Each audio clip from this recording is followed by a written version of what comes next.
दर्द सह कर भी तेरा नाम लिए जाते। इंतकाल के 29 साल के बाद भी याद किया जाता है, 29 साल के बाद भी याद किया जाता है। और मेरे दोस्तों एक बात मैं बताऊं, ये तो 29 साल की बात है। उलमा की तवज्जो चाहता हूँ, ज़्यादा लंबी तकरीर का इरादा नहीं, इरादा 11 बजे का मेरा था। लेकिन बहरहाल इंशाअल्लाह तबारक तआला फिर कभी किसी दिन कोई मौका आएगा, मैं इतना अर्ज़ करूँ, याद उसी को किया जाता है जो याद के लायक हो।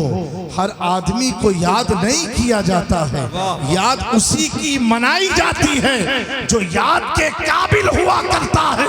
आप देखो, हमारे मुल्क की आज़ादी के लिए बेशुमार लोग आगे आए, लेकिन याद नोटों में किसकी तस्वीर छपी है?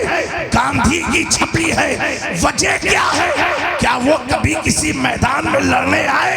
नहीं, सिर्फ सदाकत की बिना पर आज उसकी तस्वीर नोटों पर लगी हुई है।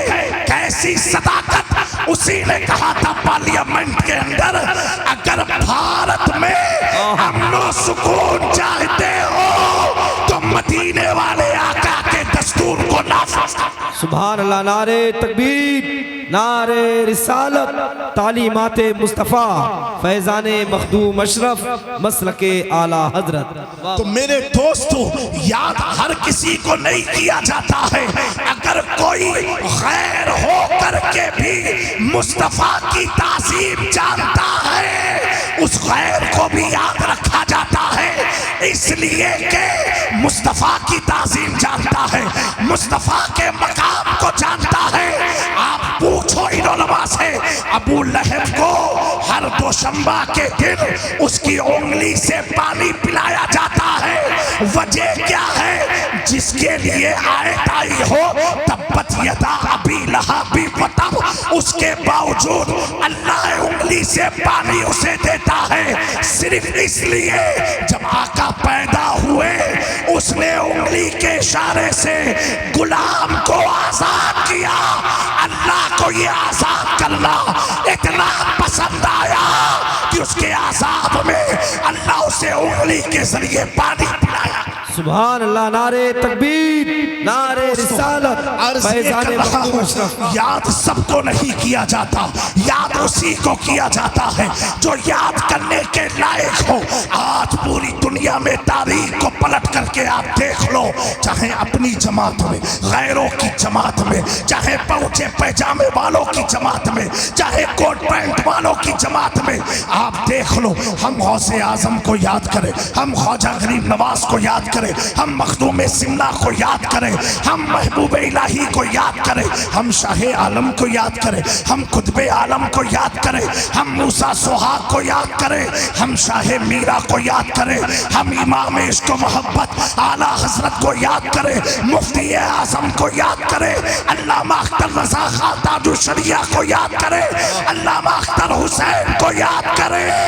ऐसी भी जमातें हैं जो अपनी जमात के किसी मौलवी को याद नहीं करते। मैं समझ गया, ये याद ना करके बताते हैं ये ऐसे है ही नहीं जिन्हें याद किया जाए। हम याद करके बताते हैं कैसे आकाओं का बंदा है रज़ा, बोल पाले मेरे सरकारों। सुभान अल्लाह। नारे तकबीर, नारे रिसालत, फैज़ाने मखदूम अशरफ, मसलके आला हजरत।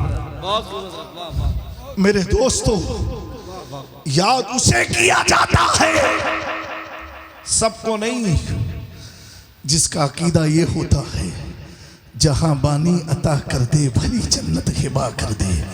नबी मुख्तार कुल है, जिसे जो चाहे अता कर दे। याद उसे किया जाता है जिसका ये अकीदा हो, बलगल ओला बे कमाल ही, कशफत तुजा बे जमाल ही, हसनत जमीओ खिसाल ही, सल्लू अलैहि व आलिही।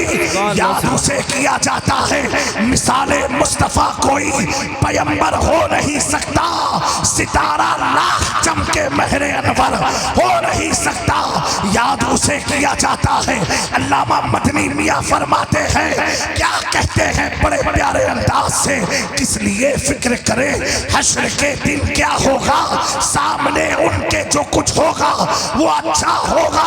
याद उसे किया जाता है जिसने लाहौर के दरवेश ने अकीदा दिया था कि मोहम्मद से वफा तूने तो हम तेरे हैं, ये जहां चीज क्या लोहो कलम तेरे हैं। याद उसे किया जाता है जिसने पूरी जिंदगी एक एक करके अकीदा देता गया। वो इमाम कहता है सुबह तैबा में बटता है पाड़ा नूर का, सदका लेने नूर का आया है तारा नूर का। जमीनो समा तुम्हारे लिए, मकीनो मका तुम्हारे लिए, लम्हियात नज़ीर कफी नजरी बिसले तू नशुद पैदा जाना। जगराज को ताज तोरे सरसो है, तुझको शहीदों सरा जाना। जो ये अकीदा देके जाता है मैं तो मालिक ही कहूँगा कि हो मालिक के हबीब, यानी महबूब मुहिम में नहीं मेरा। सुभान अल्लाह। नारे तकबीर, नारे रिसालत, कलामे आला हजरत फैजाने मखदूम अशरफ। मेरे प्यारों, इस इलाके के लोगों, अगर अपनी याद को जिंदा रखना चाहते हो, अपनी कब्र को महफूज रखना चाहते हो, हुजूर से कनेक्शन जोड़ लो। क्या बात है, वाह। किससे जोड़ो? हुजूर से कनेक्शन जोड़ो। एक बात मैं अर्ज करूं, अभी मंजरी साहब ने कलाम पढ़ा, कलाम पढ़ा, आपने सुना ना, एक आखिर में कलाम पढ़ा एक मुल्क को लेकर के जहां बैतुल मुक़द्दस वाक़े है। सुना ना आपने? एक बात मुझे बताओ, ईमानदारी से बताओ, सच्चाई से बताओ नौजवानों, दिल पर हाथ रख के बताओ। मैं तो अल्हम्दुलिल्लाह 2022 में गया हूँ फिलिस्तीन और बैतुल मुक़द्दस में नमाज भी पढ़ी और जगह भी देखी जहाँ से हुजूर को मिराज में ले जाया गया था। आप जो एक गोल्डन गुंबद देखते हैं ना, जो नक्शे में आता है, गोल्डन कलर का गुंबद है, 200 टन सोना लगा है। कितना? 200 टन उस गुंबद में। वो गुंबद के नीचे क्या है मालूम है आपको? वो मस्जिद अल-अक्सा नहीं है, मस्जिद अल-अक्सा उसके सामने है। वो ब्राउन कलर का गुंबद है। वो जल्दी तस्वीर में आता नहीं है। ये भी यहूदियों की चाल है। मैं ये अर्ज कर रहा हूँ, वो जो गोल्डन गुंबद आप देखते हो बहुत बड़ा है, 200 टन गोल्ड लगा है। अब उसका दायरे का आप अंदाजा लगाओ। नौजवानों गौर से सुनना, जब हम लोग गए उस मस्जिद को देखना, वो राउंड है, जो गोल गुंबद वाली है, गोलाई में बनी है। हम लोग अंदर गए तो अंदर देखा, जितना बड़ा दायरा राउंड बड़ा बाहर से दिखता है, अंदर इतना बड़ा पहाड़ है। क्या है? पहाड़ अंदर है, माउंटेन है, हिल है। और बाहर से आपको क्या लगता है कि कोई मस्जिद अंदर होगी? वो माउंटेन है। उस माउंटेन को हम लोगों ने देखा अंदर जाके। एक मौलाना थे फिलिस्तीनी, हम थे हज़रत रईस मिल्लत, वाली साहब साथ में थे, 140 लोग हम लोग थे। तो वो पहाड़ के बुलंदी पर एक मेहराब बना हुआ है, बड़ा खूबसूरत मेहराब है। उस मेहराब के अंदर उसने टार्च जलाई और कहा, हजरत देखो हुजूर पाक के कदम के निशान हैं। वाह वाह वाह वाह, सुभान अल्लाह, सुभान अल्लाह। हुजूर के कदम के दोनों निशान हैं। सुभान। अब कहा, अब आप इस पर हाथ लगड़ो। उस पर हाथ मस किया, लगड़ा, जब सूंघा, इतनी लाजवाब खुशबू। सुभान अल्लाह, सुभान अल्लाह, इतनी लाजवाब खुशबू। पहाड़ की चोटी के ऊपर दोनों कदम के निशान हैं। तो अब उसको गुंबद क्यों लगाया गया वो मैं बता रहा हूं। जब बुराक वहां खड़ा हुआ, हुजूर पाक मस्जिद अल-अक्सा से नमाज पढ़ के इस जगह पर आए और यहां से आपको मिराज में जाना था। सुभान अल्लाह, सुभान। मिराज में जाना था, मोमिनों के लिए तोहफा लेके आना था। वाह। ठीक है, हुजूर जब बुराक पर सवार हुए और जैसे बुराक फिजा की तरफ बढ़ा, उड़ने लगा। तो हुजूर के कदम से पहाड़ का जितना हिस्सा लगा था सब आपके कदम के साथ उठ गया ऊपर। बोलो बोलो, ये आग का देखा हुआ मौजिजा है, ऐसा नहीं कोई हवाई फायरिंग है। इतना हिस्सा उड़ गया। और कितना उठा है? तकरीबन 10 फीट जमीन से उठा हुआ पहाड़ है। जब मेरे आका ने देखा, कहा ए पहाड़ मेराज मेरी हो रही है तेरी नहीं। इतना बोलना था, पहाड़ वहीं रुक गया। उसी के नीचे लोग जाकर के नमाज़ें अदा। सुभान अल्लाह, सुभान अल्लाह, सुभान। उसी के नीचे पता क्या चला दोस्तों, पता क्या चला? आका के साथ पहाड़ उठा। ये अल्लाह बता रहा है, ये मुस्तफा की शान है। जिस पर खड़े हो जाए तो वो भी साथ में उठ जाता है। ये मुस्तफा की शान है। मेराज तो मुस्तफा की थी, पहाड़ भी ख्वाहिशमंद हुआ। हुजूर ने रोक के बता दिया, जिसे मैं रोक दूं उसको खुदा बुलाता नहीं। जिसे मैंने रोक दिया अब उसे खुदा बुलाता नहीं है। ये मेरे नबी की शान है। मेरे दोस्तों, तो वहां के हालात भी देखे, वहां के मुसलमानों को भी देखा। लेकिन दो बात मैं अर्ज करके बात को खत्म कर दूंगा। सुनने का है मन? हाथ उठा के बताएं जो घर भागेंगे। अच्छा, ये तो पूरा मजमा ही भागने वाला है। तब क्या किया जाए? कंटिन्यू जो स्टॉप? कंटिन्यू। ईमानदारी से बोलो, मुस्कुरा के बोलो। उर्स की महफिल में आए हो ना तो मुस्कुराओ। आजकल कुछ लोग को क्या अपने ही लोगों में भी प्रॉब्लम होने लगी। ये जमात सी उर्स का प्रोग्राम करती है। मैंने कहा कुछ नहीं तो कुछ तो करती है। अगर आज जलसा ना होता उर्स का तो कोई चौराहे पर बैठा होता, कोई गुटके पान की दुकान पर होता, कोई गीबत में चुगलखोरी में होता। कम से कम एक उर्स के जरिए आप महफिल मिलाद में तो बैठे हो। वाह वाह। मालूम है आपको, जो आप बैठे हो बहुत इंपॉर्टेंस है आपका बैठने का। रुए जमीन में सबसे खूबसूरत खित्ता वो है जिस जगह पर हुजूर की मिलाद मनाई जाए। सुभान अल्लाह। सबसे खूबसूरत खित्ता वही है जहां पर हुजूर की मिलाद मनाई जाए। आप एक बार बैठ के सुभान अल्लाह बोल के तो चले जाओगे। जब तक ये ज़र्रात धरती पर रहेंगे, जितने हैं गिन पाओगे नहीं। ये कयामत के दिन गवाही देंगे, अल्लाह ये मेरी धरती, मुझ पर बैठ करके तेरे महबूब पर दुरूद पढ़ा। सुभान अल्लाह, वाह। अल्हम्दुलिल्लाह। ये बदरूद पाक पढ़ लो, अल्लाहुम्मा सल्ली अला सय्यिदना मौलाना मुहम्मद कमा तुहिब्बु व तुरदा बिन सल्लल्लाहु अलैहि या रसूलुल्लाह सल्लल्लाहु तआला अलैहि वसल्लम। तो हजरात गिरामी, दो वजह होती है। एक हम लोग ने ये देखा, ये बड़ी गौर की बात है, और ये सोशल मीडिया वाले उल्टी सीधी कटिंग लगा के मत चलाना। पहली चीज ये है, वहां जाने के बाद दो तबके में आपको, मुसलमान को दो तबके में डिवाइड करना पड़ेगा। एक वो मुसलमान तो इतने पावरफुल कि उनकी खशियत को देख के आपकी आंखों में आंसू आ जाएंगे।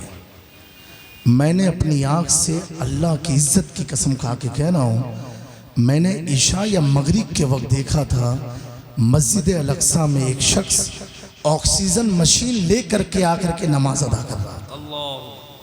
ये नमाज का लेवल है। लेकिन एक तबका ऐसा है जिनको देख के अल्लाह माफ फरमाए, आपको लगेगा नहीं ये मुसलमान है कि यहूदी है। फिर भी मैं कहता हूं बड़ी जिम्मेदारी से, अल्हम्दुलिल्लाह 20 मुल्क का सफर किया, माशाअल्लाह। लेकिन जितने, अल्लाह का शुक्र एहसान है, अल्लाह इस पर हम सबको कायम रखे, जितने ईमान में स्ट्रांग हिंदुस्तान का मुसलमान है, ऐसा अभी कहीं देखने को नहीं मिला है। वाह वाह वाह, सुभान अल्लाह, ये सच्ची बात है। सुभान। और हिंदुस्तान में केरल भी गया, वहां का तो मामला ही बिल्कुल अलग है। वहां तो तहज्जुद के वक्त नमाज मस्जिद भरी रहती है, तो फजर की आप भीड़ का अंदाजा लगाओ। तहज्जुद में मस्जिद में पब्लिक होती है। यहाँ कितने होंगे जिन्होंने तहज्जुद ही नहीं कभी पढ़ी होगी जिंदगी में। वहां तहज्जुद में भीड़ होती है, तो फजर में कितनी भीड़ होगी। केरल में मैंने 2 साल पढ़ाई की है, 5 वक्त जोहर और असर के वक्त कालीकट शहर की बात करूं तो मस्जिद इतनी भरती है कि हम जैसे लोग जब जाएंगे पहली बार तो हम कंफ्यूज हो जाएंगे कि जुमा का दिन है कि कौन सा दिन है। ये जोहर और असर की मैं बात कर रहा हूं, जिस वक्त हमारे इलाके में मस्जिद में सन्नाटे लगे होते हैं। ठीक, केरल 1 नंबर पर है मेरे हिसाब से। उसके बाद मैंने देखा गुजरात का मुसलमान, वो भी 2002 के बाद, उससे पहले नहीं। गुजरात में सुन्नत आज भी जिंदा है। लाल दस्ता खान लगा ही कि वहाँ के लोग खाना खाते हैं। गुजरात में आज भी एक सेनी में 4-5 आदमी मिल के खाना खाते हैं। गुजरात में आज भी एक खाने में दाल है, अगर किसी ने चम्मच से मुंह में डाल ली तो तीनों आदमी बुरा नहीं मानेंगे, वो भी मुंह में डाल के खा लेंगे। झूठा पानी फख्र से मुसलमान का पीते हैं, ये मैंने देखा। खाने के वक्त पहले उनके दस्तरखान पर नमक आके रखा जाता है और मीठा भी होता है, पहले नमक चखते हैं। खाने के आखिर में भी नमक चखते हैं, जिससे 70 बीमारियों का इलाज होता है। फिर गुजरात में मैंने देखा कि 5 वक्त मस्जिद में अक्सर मुक्तदी इमाम से मुसाफा करते हैं। यूपी में तो तस्वुर ही नहीं है इस सब चीज का। गुजरात में मैंने शबे बारात, शबे कद्र, शबे मिराज ऐसी देखी है, ऐसा लगता है कि आज ईद मिलादुन नबी की रात मनाई जा रही है। माशाअल्लाह। गुजरात में ये देखा है कि 5 वक्त दुआए सानी मस्जिद में होती है और बाकायदा मुक्तदी बैठे रहते हैं। हमने गुजरात में देखा कि सलाम के वक्त कोई भागता नहीं है, सलाम के वक्त भागे हुए लोग भी मस्जिद में आके सलाम में शरीक होते हैं। अब दोस्त तो बुरा मत मानना, मैं भी यूपी का रहने वाला हूँ, बाहर का नहीं हूँ। हमराव गांव के चौचा शरीफ है, हम यहीं के रहे वाले हैं। गुजरात में 20 साल से बस गए हैं जाए करके, वहाँ भी बड़ी खानकाह है। लेकिन मैंने जो देखा यहाँ का हाल, आलिम सबसे ज़्यादा, खानकाहें सबसे ज़्यादा, इदारे सबसे ज़्यादा, मदारिस सबसे ज़्यादा। जितने इस्लाम में फ़िरके हैं सारे फ़िरकों का मरकज़ यूपी में है। जितने सलासिल अहले सुन्नत के सारे सलासिल का मरकज़ यूपी में है। उसके बावजूद सुन्नत से दूर, नमाज से दूर, मस्जिद में तादाद कम है मेरे प्यारों। लेकिन ऐ रज़ा हर काम का एक वक्त है। पहले गुजरात में भी नहीं था, 2002 के बाद सारी चीज़ें चेंज हुई हैं। मैं ये कहना चाहता हूँ अपने हालत को अभी भी सुधार लो। तो 2 टाइप के मुसलमान, एक को देख के आपको लगेगा कि वाकई में अल्लाह से हमें करीब हो जाना चाहिए, और एक मुसलमान की जमात ऐसी है। एक वहां के एक आदमी से मेरी बात हुई, मैंने कहा तुम्हारी शादी कितनी हुई? कहा 4। मैंने कहा 4, माशाअल्लाह। तो कहा एक मुस्लिम, एक यहूदी, एक ईसाई और एक और मुस्लिम, जिसे तलाक दे दिया। मैंने कहा यहूदी से शादी की? तो कहा हाँ। ईसाई से? हाँ। मैंने कहा क्यों? तो कहा वो तो अहले किताब में से है। मैंने कहा नहीं, वो अहले किताब में से नहीं है। ऐसे भी मुसलमानों की तादाद है जो यहूदी को आज भी अहले किताब, आज हमें अफसोस होता है कि अरब मुल्क बोल क्यों नहीं रहा है, उसका मुंह खुलता क्यों नहीं। एक तो यहूदियों के पैसे पर वो मुल्क बना है और पल रहा है, और दूसरा आज भी वहाँ के हुक्मरानों के दिमाग में ये खबासत घुसी हुई है कि यहूदी अहले किताब है, यहूदी से निकाह कर सकते हैं, यहूदी से शादी कर सकते हैं। जब तक उनका ये बुखार उतारा ना जाएगा तब तक वो दीन को समझ पाएंगे नहीं। और हम जो समझे हैं, अल्लाह का शुक्र है, अल्लाह का एहसान है, फिलिस्तीन अंबिया की धरती है, अंबिया की धरती है। ये भारत अंबिया की धरती नहीं है, लेकिन ये वही धरती है कि रूए जमीन पर सबसे पहले नूरे मुस्तफा बशक्ले आदम कहीं पर नासिल हुआ था, तो वो भारत की धरती पर आया। वाह वाह वाह, वो भारत की धरती पर आया था। आज आप देखो, एक एग्जाम्पल में देता हूँ, जब आदम अलैहिस्सलाम आए थे तो उनके शर्मगाह पर जन्नती पत्ते लगे हुए थे। जब दुनिया में नासिल हुए, हिंदुस्तान में कदम रखा, तो वो पत्ते जब सूखे और सूखने के बाद वो उड़ने लगे, उड़ने के बाद बिखर गए हवाओं में। इसीलिए आप देखो, साउथ इंडिया में आप जाओगे, केरला में, तमिलनाडु में, कर्नाटका में, आसाम की तरफ जितनी कीमती लकड़ियां खुशबू वाली है, चंदन साउथ इंडिया में है। अच्छा, चंदन साउथ इंडिया में है, उद साउथ इंडिया में है, संदन साउथ इंडिया में है। ये वही पत्तियों का कमाल है जो आदम पहन के आए थे। जहां जहां उड़ी, अल्लाह ने जन्नत की खुशबू। मेरे दोस्तों, अल्लाह का एहसान इस मुल्क पर, इस भारत पर, हमारे हिंदुस्तान पर, कि अल्लाह का एहसान है, उसने पैदर पर औलिया की जमात को भेजा और आज तक मौजूद है, इंशाअल्लाह क़यामत तक मौजूद रहेंगे। ये उनकी तबलीग का असर है, ये उनकी रूहानियत का असर है, ये उनके तरके सल्तनत का असर है कि अल्हम्दुलिल्लाह आज पूरे भारत में अगर आप निगाह दौड़ा करके देखो, सिर्फ 1 करोड़ लोगों को, सिर्फ 1 करोड़ लोगों को गरीब नवाज और मखदूम पाक ने मिला करके मुसलमान किया। 90 लाख को गरीब नवाज ने किया, 10 लाख को हुजूर मखदूम अशरफ जहांगीर समनानी ने किया। कैसे किया? करामत दिखा दिखा के नहीं, अपने अखलाक को दिखा के, अपने किरदार को दिखाकर, अपने वजूद को बता करके, और खुदा के जिक्र को ऐसा बुलंद किया। कछोचा की वादी कोई बड़ा शहर नहीं है, एक कस्बा गाँव है। उस गाँव में बैठ करके जब मेरे मखदूम सिमना ने खुदा की वहदानियत का ऐलान किया, ला इलाहा इल्लल्लाह मुहम्मदुर रसूलुल्लाह, तो कश्मीर से कन्याकुमारी, लाहौर से बांग्लादेश की वादी तक बसने वाले सैकड़ों अंधेरे दिलों में नूर इस्लाम को पैदा कर दिया।